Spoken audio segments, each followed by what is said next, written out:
Hello, this is Reen again. I'm going to talk about something today that might give you an understanding about some of the things that I have gone through. If you're familiar with who I have an organization called I Am Woman. Woman is an acronym for Worthy of Majesty and Nobility. And to keep it very short, the organization, what we do is we help women recognize their worth and value.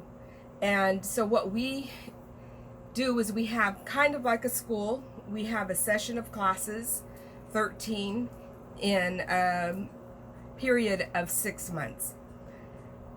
And this didn't just happen overnight. Okay, look, something's going on here. I gotta take care of this first because it bugs. All right. I don't know if I did it, but okay. Sorry about that. Anyway, I went through a lot of abuse, and I'm really not here to talk about that part of it, but it does have something to do with it. During the times of my abuse, I was dealing with another situation in my life. And that, I believe, is what made it so much more magnified. Not that being abused isn't magnified in any way. It is a problem, and it is not right. And we all have a divine birthright to have peace in our life. But in addition to being abused and violently injured and hurt and assaulted is the word I'm really looking for, I was dealing with something that was very traumatic for my family. Okay, so you might watch me look over because I might be reading some things from a book that I'm writing, and it has to do with the topic. And so let's just say that I'm an overcomer. Let's just say that I'm not just a survivor, but I'm a conqueror. I didn't just survive the situation, I conquered it. Because I took whatever I was going through and trying to make a difference in other people's lives that are dealing with things like this. One has to do with violence and abuse, and the other has to do with mental health. Okay, so that really is why I'm coming on today. And not everybody that I know knows, even some of the students, they don't know that any details about anything other than my abuse. But there are some that do, because I may have shared it in a testimony. And what I wanted to do today was talk a little bit about dealing with things like the situation of going through abuse, but yet you have other issues that you're dealing with. One might be your finances. One might be you don't know how your next bill is going to get paid, how your rent is going to get paid, and you're being abused. It could be that you're afflicted with an illness and you're involved in abuse. It could be anything. It could be 2 things, 3 things, 4 things that you're dealing with. But I wanted to come on here and help you to have some kind of hope. Now, in all of this, I myself was suffering through some mental health issues, and one of them being depression. Depression, it was onset by the abuse, and which lasted over 30 years. I've said that in probably every video I've made. And dealing with that, and then it forming into like PTSD, anxieties, things like that. Well, now I'm dealing with all those things and dealing with a violent person. It's not easy, but God can get you through. He really, really can. I am proof of it. God did deliver me and heal me from depression. 100%. Talked about that. You might want to watch a video on that one. And so then, in addition to what I was going through personally, I was also going through something else. And so I've got my issues, with the mental health part, and also with the being assaulted constantly. And then I also had something that I was dealing with in my family, which happens to be my son, who is afflicted with schizophrenia. So if any of you know or are aware of what schizophrenia is like, it is a disease that is considered to be a family disease, because we're all affected by it. We may not all be diagnosed with it, but we're all affected by it for sure. So if you have someone in your family that has behaviors that begin to be different and very odd behaviors compared to what they normally are, then you might want to consider taking them to the doctor. My problem with me, and it was my problem, was that I would refuse to believe that my son could have a mental illness. There's a stigma attached to mental illness, and I definitely did not want that stigma attached to him. He's my son, and I love him. And I wanted him to be healthy and have a great future. It didn't turn out that way. But my son is doing great today because God put his hand on him. He has the affliction, but there are things that my son can do that the doctor said he would never be able to do, which was a lie. It was a lie from the enemy. As a matter of fact, if you meet him, you might not even realize that he has an illness. Okay, well, at 19 years old, my son began to display very strange behaviors, very unlike him. And I didn't know what was going on with him. And the crazy thing is he started to drink. This was after high school, and I didn't understand what was going on because he had vowed to never do that because of things in the family, and he had seen it before and he didn't like it. But he began to drink and display these odd behaviors of driving his car and leaving it in places that he had no idea where it was, and I had to figure it out and go pick it up, and he would drive it until the gas ran out. And it was just odd because he was the most dependable, responsible, respectable, and reliable person. I got so many compliments from my employers and my friends and family and people that knew him. And I had a knee injury and had a surgery on my knee. He was the one that would pick me up and take me to my rehabilitation, and any doctor's appointments I had, he would take me. And it was he was just a good son, and still is. He is a good son. He is a very good son. But I mean, he was just healthy and able to make good choices and just do the right thing.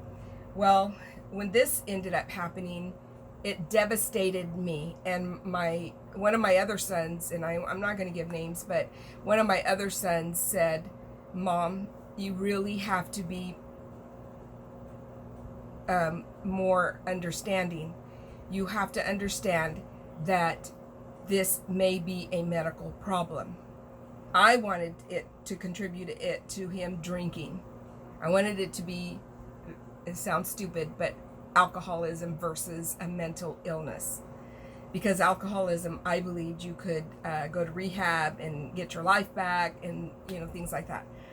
He said that we needed to get real and come to reality and let the doctors evaluate and find out what the problem is.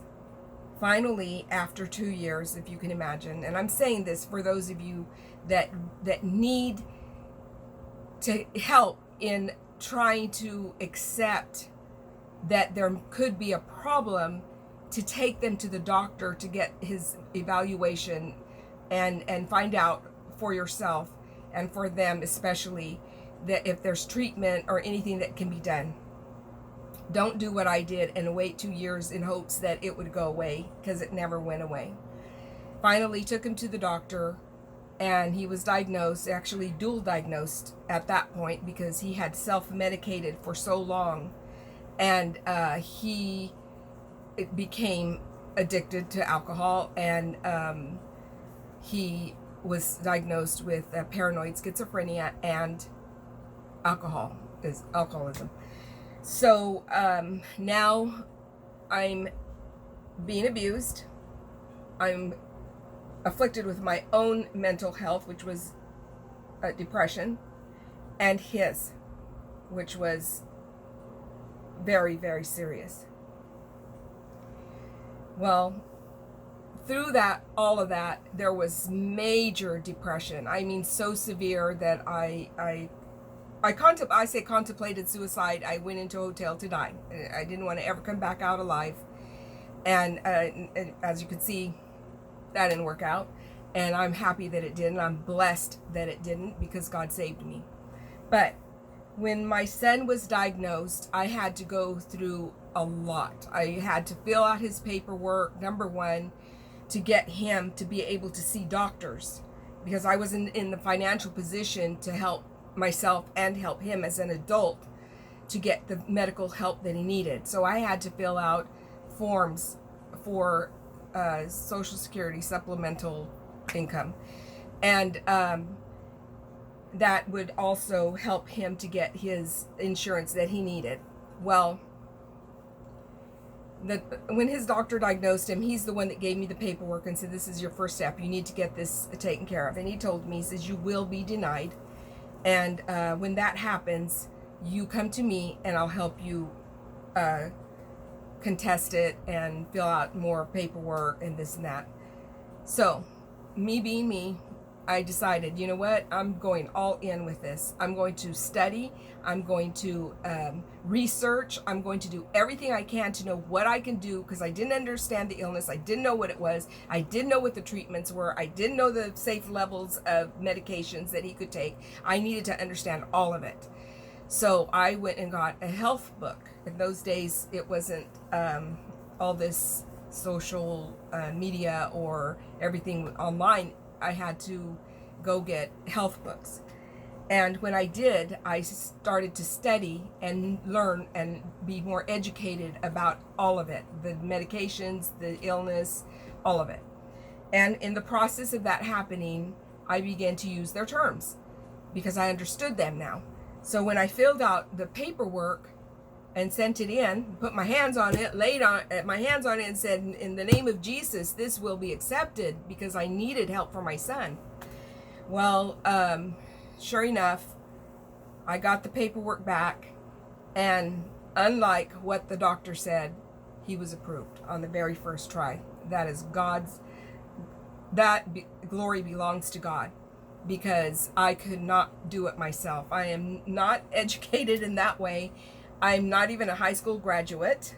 I only went through my sophomore year, and I didn't think that I was able or capable of filling out paperwork that had to do with medical terms and things like that. But God saw me through, and through his godly wisdom and understanding, I was able to do it.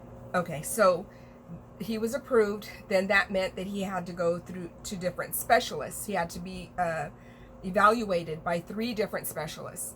They had to determine that he was diagnosed, and that helped to get him approved as well. Well, that was before they approved it, so I had a little confusion right there. But so all that happens before the paperwork is sent in, and then I do my part by sending it in, getting approved, and all that. Okay, so this is, and I want to read to you. Schizophrenia is a disease that affects not only the person that is diagnosed, but also the entire family. It is considered to be a family disease because of the impact it has on everyone in the family. This disease may be trauma-induced, whether it is by emotional or physical, or can be hereditary. It is very important to give the history of a person's diagnosis in order that the proper diagnosis can be made. Schizophrenia is a chronic, severe, and disabling brain disease. It is a chemical imbalance of the brain that can be treated with medication to control the illness. According to the medical profession, this is an incurable disease, but through proper treatment, a person can live their life to their fullest potential.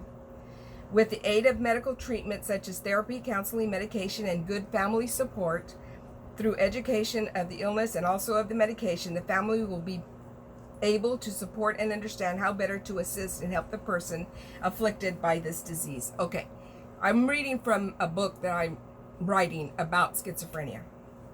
And like I said, it's, I believe I said, maybe I didn't. It's called Schizophrenia, an uphill battle in a downward spiral. You know, you're battling, climbing uphill, and you're spiraling coming down. So that's what schizophrenia is.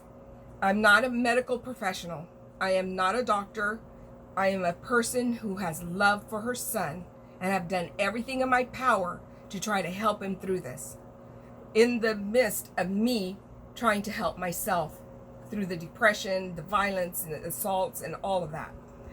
And I'm only here not to edify and glorify myself, but here to give you a message of hope. This is me today. My son is great.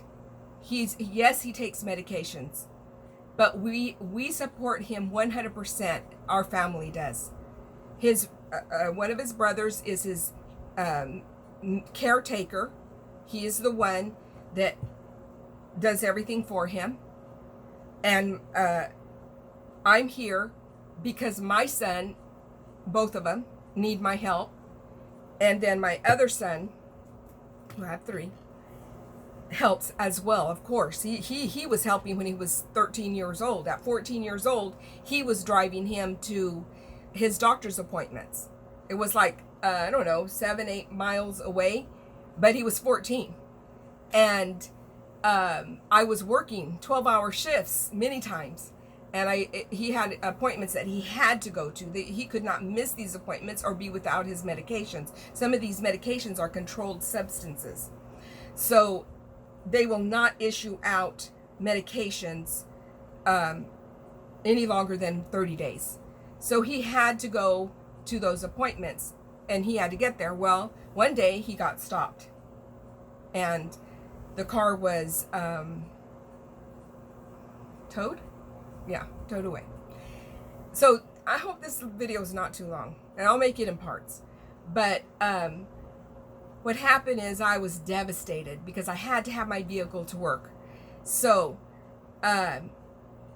what ended up happening is I went and talked to the judge, and the judge understood everything.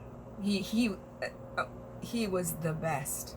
I'm not going to say who it was. I'm not going to say what city it was in, but I mean the best ever. And he said, go to the towing company and tell them that the situation and that I'm working with you and we'll figure it all out. Well, I ended up getting the car right out with no penalty. My son ended up not getting any penalty at all. As a matter of fact, he suggested that he go to the DMV and get, I don't know what it's called. I don't even know if they have it anymore, but it was like an emergency something or a driver's license for situations like this. And that was a miracle. God deserves the glory for that as well. So what ended up happening is that we continue to get his treatment. Initially, when he was very first diagnosed, the doctor that told me to go take the to fill out the paperwork for Social Security diagnosed him after 2 years, and he prescribed him a medication that was like a miracle drug. I mean, my son came back 100%. I'll never forget, that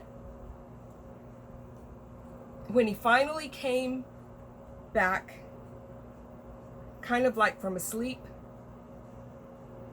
because of all the confusion, we cried. He said he was scared because he understood that his thinking pattern was changing. So, I'm trying not to cry. This is why I don't talk about these things, but I feel like someone needs to hear this. Eventually, that medication, I don't really understand what happens, but they become kind of like immune to the medication. If you're on it for too long, then they have to switch medications. In the diagnosis of schizophrenia, there are ups and downs. There are times of stability and there are times of instability. So he eventually had to be taken off of that, put on something else that didn't work as well. Then there's another medication that he took that was too dangerous, and I took him off of that because it causes white blood cells to rise. That was one of the symptoms, and it just, there's a lot. But anyway, the symptoms of the disease are hallucinations, illusions, and being out of touch with reality, delusions, involuntary movement, disorganized behavior or speech, and inappropriate behavior, and paranoia.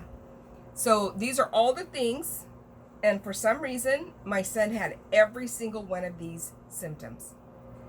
I am going to make this a series because I have so much to talk about. There are things that need to be disclosed about mental health. And I want to raise awareness. I raise awareness about violence and abuse, but I am going to continue to raise awareness about mental health as well. So I think this video is kind of long, so it's 22 minutes and 9 seconds. And I don't want to go any longer than that, but I have so much to talk about, and I really want to get into it with you and let you know and give you a message of hope. So I'm going to end it with this today. Have hope. There is hope. There is a way to help your family member through mental health. Have hope for yourself that you can be an overcomer and a conqueror. That even though you're dealing with things of your own, and if you're suffering through this affliction yourself or a family member, I'm here to help you and guide you and give you information of the things that I went through that literally helped my son be where he is today. He's amazing. And the number one thing is to trust God. That's what I'm going to leave you with today. God bless you, and I'll talk to you maybe tomorrow.